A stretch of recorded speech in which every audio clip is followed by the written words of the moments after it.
మీరెప్పుడైనా ఆకాశం వైపు చూసి, దేవా, నాకెందుకు న్యాయం జరగట్లేదు, నా కన్నీళ్లు నీకు కనిపించట్లేదా అని అడిగారా? అయితే ఈ వీడియో మీకోసమే. సరిగ్గా 2600 సంవత్సరాల క్రితం ఒక ప్రవక్త దేవునితో ఇదే ప్రశ్న వేశాడు. ప్రజలకు చెప్పడానికి కాదు, దేవునితో గొడవపడ్డానికి ఒక పుస్తకం రాయబడింది. భయం నుండి విశ్వాసం వైపు సాగిన ఒక అద్భుతమైన ప్రయాణం ఇప్పుడు చూడబోతున్నాం. ప్రపంచం తలక్రిందులవుతున్న సమయం. ఒక పక్క క్రూరమైన బబులోను సామ్రాజ్యం, మరోపక్క దారి తప్పిన సొంత ప్రజలు, మధ్యలో నలిగిపోతున్న ఒకే ఒక్క మనిషి. ఆయన దేవుని ప్రవక్త. కాని ఆయన దేవుని పక్షాన నిలబడలేదు. ప్రజల పక్షాన నిలబడి దేవుని న్యాయాన్ని నిలదీశాడు. ఆయన పేరు హబక్కూకు. బైబిల్ చరిత్రలోనే ఒక విప్లవాన్ని సృష్టించిన ప్రశ్నలవి. దుర్మార్గుడు గెలుస్తుంటే దేవుడెందుకు చూస్తున్నాడు? నీతిమంతుడెందుకు నలిగిపోతున్నాడు? దీనికి దేవుడిచ్చిన సమాధానం చరిత్ర గతిని మార్చేసింది. రండి, ఆ కావలికోట మీదికి మనము వెళ్దాం. చరిత్రలో కొన్ని ప్రశ్నలు ఎప్పుడూ మనిషిని వెంటాడుతూనే ఉంటాయి. న్యాయం ఎందుకు ఓడిపోతోంది? అన్యాయం ఎందుకు గెలుస్తోంది? అసలు దేవుడిదంతా చూస్తున్నాడా?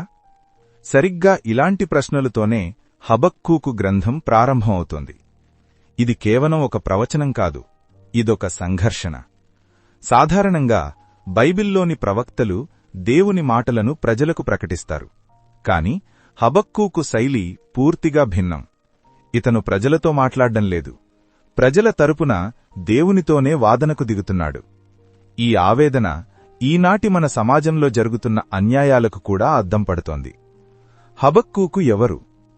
హబక్కూకు పాత నిబంధనలోని చిన్న ప్రవక్తలలో ఒకరు. కాని ఆయన సందేశం మాత్రం చాలా గొప్పది. ఆయన గురించి బైబిల్లో వ్యక్తిగత వివరాలు, తండ్రి పేరు, పుట్టిన ఊరు వంటివి ఎక్కువగా లేవు.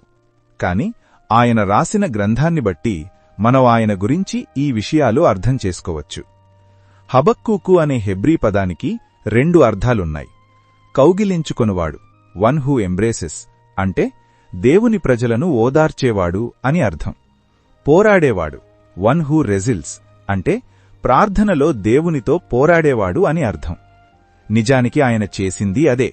తన ప్రజల బాధను చూసి దేవునితో ప్రార్థనలో పోరాడాడు. ఆయన ఒక ప్రశ్నించే ప్రవక్త, ద క్వశ్చనింగ్ ప్రాఫెట్.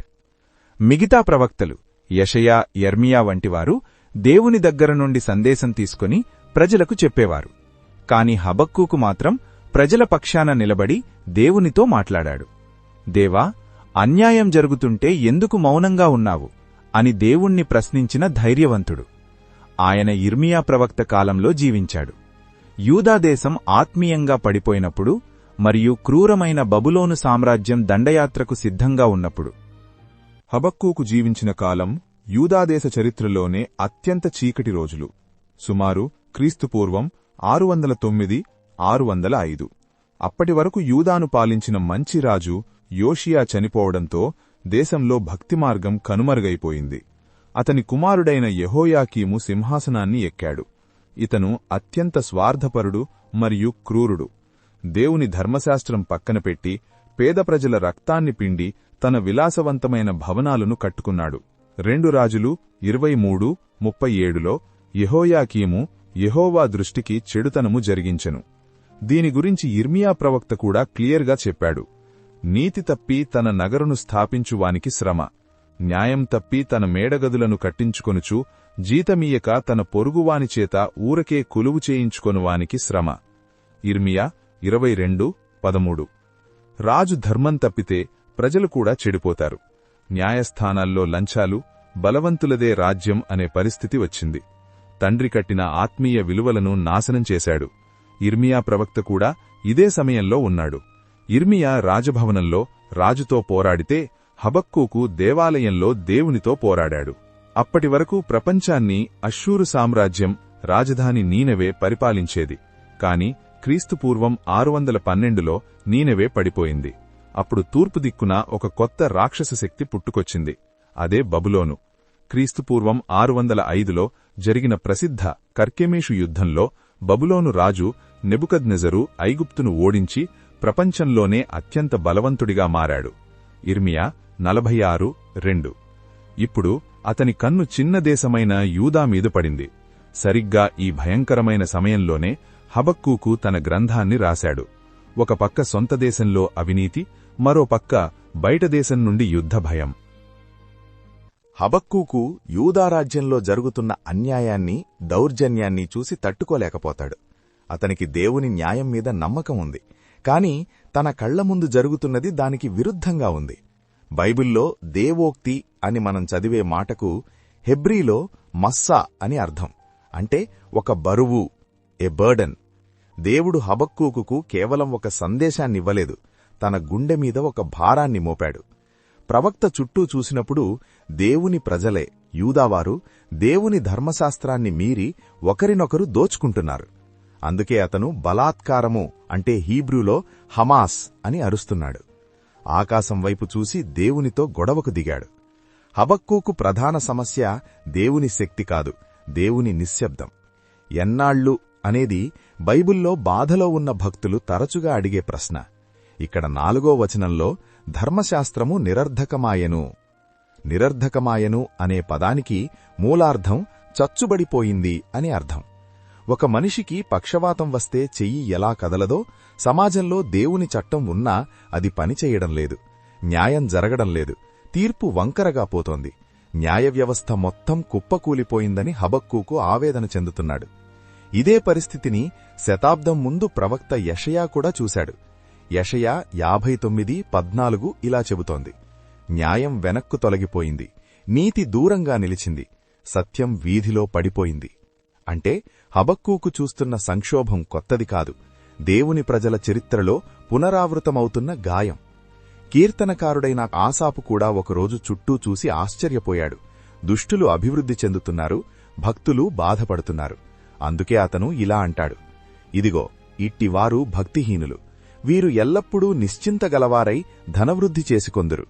నా హృదయన్ను నేను శుద్ధి చేసుకొనియుండుట వ్యర్థమే, నా చేతులు కడుక్కొని నిర్మలుడనయ్యుండుట వ్యర్థమే. కీర్తనలు 73:13. అంటే హబక్కూకు అడిగిన ప్రశ్న ఆసాపు హృదయంలో వినిపించిన నిట్టూర్పే. హబక్కూకు దేవుడు స్వయంగా దిగివచ్చి తన ప్రజలను సంస్కరించి అంతా చక్కదిద్దుతాడని ఆశించాడు. దేవుడు మౌనం వీడినప్పుడు చెప్పిన మాట హబక్కూకు వెన్నులో వణుకు పుట్టించింది. దేవుడన్నాడు, మీ రోజుల్లో నేనొక కార్యం చెయ్యబోతున్నాను. అది నేను చెప్తే మీరు నమ్మరు. అదేంటంటే, యూదా ప్రజల పాపాన్ని శిక్షించడానికి వారికంటే అత్యంత క్రూరులైన కల్దీయులను లేదా బబులోను వారిని దేవుడు వేపుతిన్నాడు. దేవుడు ఆ శత్రువులను వర్ణించిన తీరు భయానకంగా ఉంది. వారి గుర్రాలు చిరుతపులుల కంటే వేగంగా ఉంటాయి. వారు రాత్రి తిరిగే తోడేళ్లలాంటివారు. ఆకాశం నుండి ఎరను పట్టుకునే పక్షిరాజులా వారొచ్చి పడతారు. వారు రాజులను చూసి నవ్వుతారు, కోటలను మట్టిదిబ్బలుగా మార్చేస్తారు. ముఖ్యంగా వారు తమ బలమే తమకు దేవుడు అని విర్రవీగే అహంకారులు. దేవుడు కొన్నిసార్లు మన గర్వాన్ని అణచడానికి మనకంటే కఠినమైన పరిస్థితులను లేదా మనుష్యులను శిక్షాదండంలాగా వాడుకుంటాడని దీని ద్వారా మనకర్థమవుతుంది. యెషయా 10:5 అశూరీయుడా, నా కోపమునకు సాధనమగు దండము, నా ఉగ్రతను చూపించు కర్ర నీ చేతిలో ఉన్నది. దేవుని సమాధానం విని హబక్కూకు వణికిపోయాడు. ప్రభువా, నువ్వు అనాది దేవుడవు, నా పరిశుద్ధ దేవుడవు. మమ్మల్ని శిక్షించడానికి వారిని నియమించావు, సరే, కాని అంటూ హబక్కూకు ఒక పెద్ద సందేహాన్ని లేవనెట్టాడు. నీ కన్నులు పాపాన్ని చూడలేనంత పవిత్రమైనవి కదా? మరి యూదావారికంటే దుర్మార్గులైన బాబిలోనీయులు మమ్మల్ని మింగేస్తుంటే నీవు ఎలా మౌనంగా చూస్తున్నావు? హబక్కూకు 2వ ఫిర్యాదులో ఒక గొప్ప ఉపమానాన్ని వాడాడు. దేవా, నువ్వు మనుష్యులను సముద్రంలో ఏలికలేని చేపలలాగా, అంటే యూదా ప్రజలు లేదా బలహీనులు లాగా చేశావు. ఆ బలాత్కారి బాబిలోను రాజు గాలం వేసి అందరినీ లాగేస్తున్నాడు. వాడు మనుష్యులను చంపి తన వలను చూసి మురిసిపోతున్నాడు. తన వలకు ధూపం వేస్తున్నాడు, అంటే తన యుద్ధ ఆయుధాలనే దేవుడిగా పూజిస్తున్నాడు. వాడిలా ఎప్పటికీ చంపుతూనే ఉంటాడా? దీనికి అంతులేదా? హబక్కూకు దేవుని స్వభావాన్ని పట్టుకుని దేవుని చర్యలను ప్రశ్నిస్తున్నాడు. హబక్కూకు ఒక కావలివానిలా గోపురమెక్కి దేవుని జవాబు కోసం వేచిచూశాడు.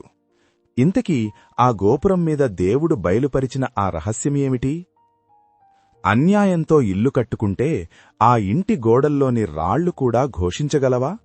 అవును, ఘోషిస్తాయని బైబిల్ సెలవిస్తోంది. హబక్కూకు 2వ అధ్యాయం చరిత్రలోనే అత్యంత భయంకరమైన హెచ్చరికల్లో ఒకటి. ఇందులో దేవుడు 5 రకాల శ్రమలను ప్రకటిస్తున్నాడు. ఇవి కేవలం బబులోను సామ్రాజ్యానికి మాత్రమే కాదు, నేడు అన్యాయం, అవినీతి, గర్వంతో బ్రతికే ప్రతి మనిషికి ఒక ప్రమాద గంటిక.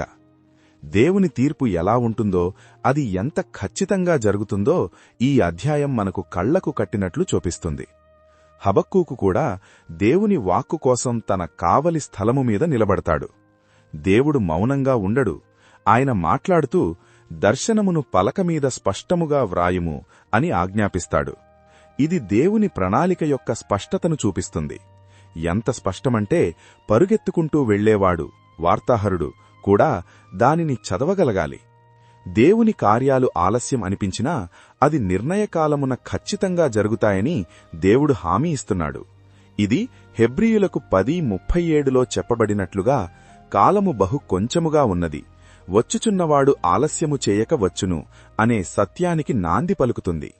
ఇక్కడ బైబిలు చరిత్రలోనే అత్యంత కీలకమైన మలుపు కనిపిస్తుంది.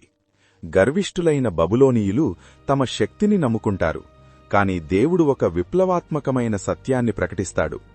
నీతిమంతుడు విశ్వాసము మూలముగా బ్రతుకును. హబక్కూకు 2:4. శతాబ్దాల తరువాత అపోస్తలుడైన పౌలు ఇదే వచనాన్ని ఉద్ధరిస్తూ రోమీయులకు 1:17 మరియు గలతీయులకు 3:11లో మనుష్యుడు ధర్మశాస్త్ర క్రియల వల్ల కాక కేవలం విశ్వాసం వలనే నీతిమంతుడిగా తీర్చబడతాడని స్పష్టం చేశాడు. ఇప్పుడు దేవుడు అన్యాయస్తుల మీదకు రాబోయే 5 రకాల శ్రమలను వివరిస్తాడు. 1. దురాశ మరియు దోపిడీకి శ్రమ. బబులోను రాజు పాతాళం వలె తన నోరు తరిచి రాజ్యాలను మృంగుతున్నాడు. సామెతలు 27:20లో చెప్పినట్లుగా పాతాళమునకును నాశనమునకు తృప్తి లేదు, అలాగే వీరికి కూడా తృప్తి లేదు. కాని దేవుడు హెచ్చరిస్తున్నాడు, పరుల సొమ్ము దోచుకునువానికి శ్రమ. వారు ఎవరినైతే దోచుకున్నారో వారే తిరుగుబడి వీరిని దోచుకుంటారు. యెషయా 33:1లో చెప్పినట్లు, నీవు దోచుకునుట చాలించిన తర్వాత నీవు దోచబడుదుము అనే సూత్రం ఇక్కడ నెరవేరుతుంది. 2. అన్యాయార్జనతో భద్రత కోరుకునేవానికి శ్రమ. తమ గూడును అంటే నివాసాన్ని ఎత్తైన స్థలంలో కట్టుకొని ఆపడ రాకుండా చూసుకోవాలని వారు అన్యాయంతో ఆస్తిని కూడబెడతారు. కాని అలా కట్టిన ఇంటి గోడలు, రాళ్లు మొరపెడతాయని ప్రవక్త హెచ్చరిస్తున్నారు. ఇది యేసుక్రీస్తు యెరూషలేము ప్రవేశం సమయంలో లూకా 19:40లో చెప్పిన మాటను గుర్తుచేస్తుంది. వీరు ఊరకుండిన ఎడల ఈ రాళ్లు కేకలు వేయును. అన్యాయం ఎప్పటికీ దాగి ఉండదు, సాక్షాత్తు రాళ్లే సాక్ష్యం చెబుతాయి. 3. రక్తపాతంతో సామ్రాజ్యాన్ని కట్టేవానికి శ్రమ. నరహత్యతో పట్టణాలను కట్టేవాడికి శ్రమ. మనుషులు గొప్ప సామ్రాజ్యాల కోసం ప్రయాసపడతారు కాని అదంతా అగ్నిపాలవుతుంది. అయితే దీనికి విరుద్ధంగా ఒక గొప్ప నిరీక్షణ ఉంది. నా పరిశుద్ధ పర్వతమందంతటను ఏ మృగమునూ హాని చెయ్యదు, నాశము చెయ్యదు. సముద్రము జలముతో నిండియున్నట్లు లోకము యెహోవాను గూర్చిన జ్ఞానముతో నిండియుండును. ఇది యెషయా 11:9లోని ప్రవచనాన్ని నేరుగా ప్రతిధ్వనిస్తుంది. మనుష్యుల రాజ్యాలు కూలిపోయినా దేవుని రాజ్యం భూమినంతటినీ ఆవరిస్తుంది. 4. ఇతరులను భ్రష్టులనుగా చేయువారికి శ్రమ. పొరుగువారిని మత్తులను చేసి వారి మానాన్ని చూడాలనుకునే విచ్చలవిడితనానికి దేవుడు శిక్ష విధిస్తాడు. వారు ఇతరులకు తాగించిన అవమానపు పాత్ర వారికే తిరిగి వస్తుంది. దేవుని కుడిచేతిలోని ఉగ్రత పాత్ర వారి మీదకు వస్తుంది. ఇది యిర్మీయా 25:15లో ఇశ్రాయేలు దేవుడైన యెహోవా నాకీలాగు సెలవిచ్చుచున్నాడు, నీవు ఈ క్రోధపు మద్యపాత్రను నా చేతిలో నుండి తీసుకొని నేను నిన్ను పంపుచున్న జనములన్నిటికీ దాని త్రాగింపుము. మరియు ప్రకటన 14:10లో ప్రస్తావించిన ఏమీయూ కలపబడకుండా దేవుని ఉగ్రత పాత్రలో పోయబడిన దేవుని కోపమను మద్యమును వాడు త్రాగును. పరిశుద్ధ దూటల ఎదుటను గొర్రెపిల్ల ఎదుటను అగ్నిగంధకముల చేత వాడు బాధింపబడును అనే భయంకరమైన తీర్పును సూచిస్తుంది. 5. విగ్రహారాధనకు శ్రమ. కీర్తనలు 115:4-8 వర్ణించినట్లుగా వారి విగ్రహములు వెండి బంగారమువి, అవి మనుష్యుల చేతిపనులు. వాటికి నోరుండియూ పలుకవు, కండ్లుండియూ చూడవు, ముక్కులుండియూ వాసన చూపవు, చేతులుండియూ ముట్టుకొనవు, పాదములుండియూ నడవవు, గొంతుకతో మాటలాడవు. వాటిని చేయువారును వాటియందు నమ్మికయుంచు వారందరునూ వాటి వంటివారైయున్నారు. అన్ని రాజ్యాలు కూలిపోయిన తరువాత, అన్ని విగ్రహాలు పడిపోయిన తరువాత చివరగా నిలిచేది ఒక్కరే. అయితే యెహోవా తన పరిశుద్ధాలయంలో ఉన్నాడు. ఆయన సన్నిధిని లోకమంతయు మౌనముగా ఉండునుగాక. గందరగోళంతో నిండిన ప్రపంచంలో దేవుడు తన సింహాసనంపై నిశ్చలంగా ఉన్నాడు. ఈ మౌనం భయంతో కూడినది కాదు, అది దేవుని గొప్పతనాన్ని అంగీకరించడం. ఇది కీర్తనలు 46:10. ఊరకుండుడి, నేనే దేవుడనని తెలిసికొనుడి. అన్యజనులలో నేను మహోన్నతుడనగుదును, భూమి మీద నేను మహోన్నతుడనగుదును. మరియు జెఫన్యా 1:7. ప్రభువైన యెహోవా దినము సమీపమాయెను, ఆయన బలి ఒకటి సిద్ధపరిచియున్నాడు, తాను పిలిచిన వారిని ఆయన ప్రతిష్ఠించియున్నాడు. యెహోవా సన్నిధిని మౌనముగా నుండుడి, వచనాలకు పరిపూర్ణమైన ముగింపుగా నిలుస్తుంది.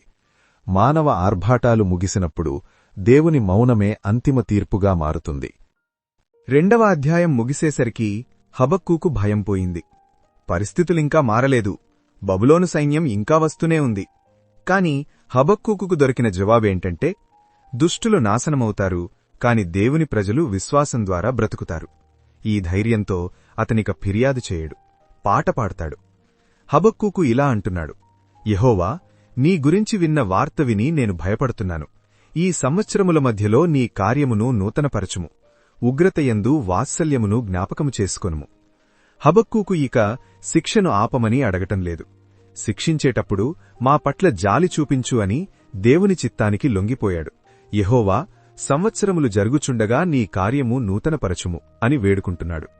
ఇది కోరహు కుమారుల కీర్తనలలో కీర్తనలు 85:6లో నీ ప్రజలు నీ యందు సంతోషించునట్లు నీవు మమ్మును మరలా బ్రతికింపవా అని అడిగినట్లుగా ఉంది. దేవుని తీర్పు అనివార్యమైనప్పటికీ యిర్మీయా ప్రవక్త విలాపవాక్యములు 3:22 చెప్పినట్లు ఆయన వాత్సల్యత ఎడతెగక నిలుచున్నది గనుక కోపించుచూనే ఆ వాత్సల్యమును జ్ఞాపకం చేసుకోవాలని హబక్కూకు ప్రార్థిస్తున్నాడు. దక్షిణ దిక్కున ఉన్న తేమాను, పారాను పర్వతాల నుండి, అంటే సీనాయి ప్రాంతం నుండి దేవుడు వస్తున్నాడు. ఆయన రాకతో ఆకాశమంతా ఒక అద్భుతమైన కాంతితో నిండిపోయింది. ఆ వెలుగు సూర్యుని కంటే తీక్షణంగా ఉంది. విచిత్రమేమిటంటే ఆ ప్రకాశవంతమైన కిరణాలు ఆయన హస్తముల నుండి వెలువడుతున్నాయి. ఆ కిరణాల వెనుక దేవుని అనంతమైన బలం దాగి ఉంది. నిర్గమకాండము 34:29-30లో మోషే దేవునితో మాట్లాడి దిగివచ్చినప్పుడు ఆయన ముఖం ప్రకాశించినట్లే ఇక్కడ సాక్షాత్తూ దేవుడే తన మహిమతో దిగివస్తున్నాడు. కీర్తనలు 104:2లో భక్తుడు అన్నట్లు ఆయన వెలుగును వస్త్రము వలె ధరించుకొని ఉన్నాడు. దేవుడు ఒంటరిగా రావడం లేదు, ఆయనకు ముందు తెగుళ్లు నడుస్తున్నాయి, ఆయన అడుగుల వెంట అగ్ని మెరుపులు వస్తున్నాయి. ఆయన భూమిమీద నిలబడగానే భూమి ఒక్కసారిగా కంపించింది. ఆయన కేవలం ఒక చూపు చూడగానే లోకంలోని జనులందరూ భయంతో చెల్లాచెదురైపోయారు. యుగయుగాల నుండి కదలనివని మనం అనుకునే ఆ ఆదికాల పర్వతాలు కూడా ఆయన ముందు బద్దలైపోయి లోయలుగా మారిపోయాయి. హబక్కూకు దేవుణ్ణి ఇలా అడుగుతున్నాడు: ప్రభూ, నీవు నదుల మీద కోపగించుకుంటున్నావా? పూర్వం ఎర్ర సముద్రాన్ని పాయలు చేసినట్లే దేవుడు తన ప్రజల కోసం ప్రకృతిని శాసిస్తూ వస్తున్నాడు. ఆయన ఆజ్ఞ ఇవ్వగానే భూమి బద్దలై కొత్త నదులు పుట్టుకొస్తున్నాయి. నిర్గమాకాండము 15:3లో మోషే పాడినట్లు యెహోవా యుద్ధవీరుడు, ఆయన మెరుపులాంటి ఆయుధాల కాంతికి భయపడి సూర్యచంద్రులు ఆగిపోయారు. ఇది యెహోషువ 10:12-13లో దేవుడు సూర్యచంద్రులను నిలిపివేసిన అద్భుతాన్ని గుర్తుచేస్తుంది. హబక్కూకు 3:12లో చెప్పబడినట్లు బహురౌద్రము కలిగి నీవు భూమిమీద సంచరించుచున్నావు, మహోగ్రుడవై జనములను అణగద్రొక్కుచున్నావు. దేవుడు పాపాన్ని సహించక దుష్టులను ధాన్యం నూర్చినట్లు తన కోపంతో నూర్చుతాడు. ఇది మీకా 4:13లో సీయోను కుమారి, నీ శృంగము ఇనుపదిగాను నీ డెక్కలు ఇత్తడివిగాను నేను చేయుచున్నాను, లేచి కళ్లము త్రొక్కుము, అనేక జనమునను నీవు అణగద్రొక్కుదువు, వారికి దొరికిన లాభమును నేను యెహోవాకు ప్రతిష్ఠించుదును, వారి ఆస్తిని సర్వలోకనాథునికి ప్రతిష్ఠించుదును. మరియు యెషయా 63:3లో ఒంటరిగా ద్రాక్షగానుగను త్రొక్కితిని, జనములలో ఎవడునూ నాతో కూడా ఉండలేదు. కోపగించుకొని వారిని త్రొక్కితిని, రౌద్రముచేత వారిని అణగద్రొక్కితిని.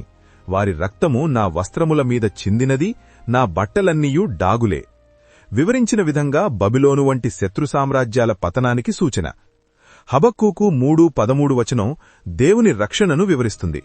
నీ జనులను రక్షించుటకు, నీవు నియమించిన అభిషిక్తుని రక్షించుటకు బయలుదేరుచున్నావు. ఇది ప్రవచనాత్మకంగా రాబోయే మెస్సయ్యను అంటే యేసుక్రీస్తును సూచిస్తుంది. దేవుడు తన అభిషిక్తుణ్ణి ఎలా రక్షిస్తాడో దావీదు కూడా కీర్తనలు 26 మరియు కీర్తనలు 28:8లలో స్పష్టం చేశాడు. అదే వచనంలో దుష్టుల కుటుంబీకులలో ప్రధానుడొకడు ఉండకుండా వారి తలను మెడను ఖండించి వారిని నిర్మూలము చేయుచున్నావు అనడం ఒక ఇంటిని పైకప్పు నుండి పునాది వరకు పడగొట్టినట్లు సాతాను రాజ్యాన్ని అంటే బబిలోనును కూల్చడాన్ని సూచిస్తుంది. ఇది ఆదికాండము 3:15లోని మొట్టమొదటి ప్రవచనాన్ని. నీకును స్త్రీకిని, నీ సంతానమునకును ఆమె సంతానమునకును వైరము కలుగజేసెదను. అది నిన్ను తలమీద కొట్టును, నీవు దానిని మడిమె మీద కొట్టుదువని చెప్పెను. కీర్తనలు 68:21 మరియు ఆధారంగా దేవుడు శత్రువు మళ్లీ లేవకుండా పూర్తిగా నాశనం చేస్తాడని నిర్ధారించబడింది. హబక్కూకు కళ్లముందు ఒక భీకరమైన దృశ్యం కదలాడింది. శత్రు సైన్యాలు పేదలను రహస్యంగా మృంగివేయాలని ఉప్పొంగుతున్న గర్వంతో తుపానువలే దూసుకొస్తున్నాయి. కాని సర్వశక్తిమంతుడైన దేవుడు వారి కుట్రను తిప్పికొట్టాడు. వారి వ్యూహాన్ని వారికే ఎదురుతిప్పి ఆ యోధుల తలలలో వారి ఈటలమే నాటాడు. దేవుడు సృష్టిపై తన ఆధిపత్యాన్ని ప్రదర్శిస్తూ సముద్రాలను త్రుక్కుతూ సంచరిస్తున్నాడు. కీర్తనలు 37:15లో రాయబడినట్టు, వారి కత్తి వారి హృదయములనే దూసిపోవును, వారి విండ్లు విరువబడను. శత్రువుల ఆయుధాలు వారినే నాశనం చేస్తాయనడానికి సాదృశ్యం. కీర్తనలు 77:19లో సముద్రములో నీకు మార్గముండెను, మహాజలములలో నీ త్రోవలుండెను, నీ అడుగుజాడలు గుర్తింపబడకయేయుండెను. దేవుడు సముద్రాలను శాసిస్తూ నడిచే విధానం. ఈ దైవిక గర్జన వినగానే హబక్కూకు అంతరంగం కలవరపడింది. పెదవులు కదిలాయి, ఎముకలు కుళ్ళిపోయినట్లయ్యాయి, కాళ్ళు గడగడలాడాయి. రాబోయే వినాశనం భయంకరంగా ఉన్నప్పటికీ దేవుని ప్రజలను హింసించేవారి మీదికి ఆ శ్రమదినం వచ్చేవరకు తాను మౌనంగా, ఓపికగా కనిపెట్టుకొని ఉంటానని నిర్ణయించుకున్నాడు. కీర్తనలు 119, 120 చెప్పిన రీతిగా, నీ భయము వలన నా శరీరము వణుకుచున్నది, నీ న్యాయ విధులను బట్టి నేను భయపడుచున్నాను. ఒకవేళ దేశంలో కరువు వచ్చి అంజూరపు చెట్లు పూయకపోయినా, ద్రాక్షల పంట రాకపోయినా, పొలాల్లో ధాన్యం పండకపోయినా, జీవనాధారమైన గొర్రెలు పశువులు కొట్టాలలో లేకపోయినా సరే, పరిస్థితి ఎంత శూన్యంగా ఉన్నా నేను యెహోవాయందు ఆనందించదను, నా రక్షణకర్తయైన నా దేవుని యందు నేను సంతోషించదను అని హబక్కూకు ఆర్భాటంగా ప్రకటించాడు. ఈ వర్ణన మనకు యోబు 1:21లోని యోబు స్థితిని గుర్తుచేస్తుంది. నేను నా తల్లి గర్భములో నుండి దిగంబరినై వచ్చితిని, దిగంబరినై అక్కడికి తిరిగి వెళ్లెదను. యెహోవా ఇచ్చెను, యెహోవా తీసుకొని పోయెను, యెహోవా నామమునకు స్తుతి కలుగునుగాక. ఈ అద్భుతమైన ధైర్యం తన సొంతం కాదని, ప్రభువైన యెహోవాయే తనకు బలమని హబక్కూకు ఒప్పుకున్నాడు. కఠినమైన పర్వతాలపై సులువుగా పరుగెత్తే లేడి కాళ్లలా దేవుడు తన కాళ్లను మారుస్తాడని, కష్టాలనే ఉన్నత స్థలాల మీద తనను జయంతో నడిపిస్తాడని విశ్వసించాడు. ఇది కీర్తనలు 18, 32, 33లో దావీదు పలికిన, నాకు బలము ధరింపచేయువాడు ఆయనే, నన్ను యథార్థమార్గమున నడిపించువాడు ఆయనే, ఆయన నా కాళ్లు జింకకాళ్లవలే చేయుచున్నాడు, ఎత్తైన స్థలముల మీద నన్ను నిలుపుచున్నాడు అనే మాటలతో ఏకీభవిస్తోంది. హబక్కూకు గ్రంథం కష్టకాలంలో దేవునిపై ఎలా ఆధారపడాలో మనకు నేర్పుతుంది. పరిస్థితులు మనకు వ్యతిరేకంగా ఉన్నా దేవుడు తన ప్రణాళికను నెరవేరుస్తాడని ఈ గ్రంథం స్పష్టం చేస్తుంది. నీతిమంతుడు తన విశ్వాసము చేత బ్రతుకును, హబక్కూకు 2:4 అన్నదే ఈ గ్రంథ ప్రధాన సారాంశం. మీ జీవితంలో ఎలాంటి ఇబ్బందులు లేదా సమాధానం దొరకని ప్రశ్నలు ఎదురైనా దేవునిపై మీ విశ్వాసాన్ని వదులుకోకండి. ప్రతికూల పరిస్థితుల్లో కూడా దేవుని సార్వభౌమాధికారాన్ని నమ్మి ఆయన యందు ఆనందించడం హబక్కూకు 3:17-18 ఈరోజే ప్రారంభించండి.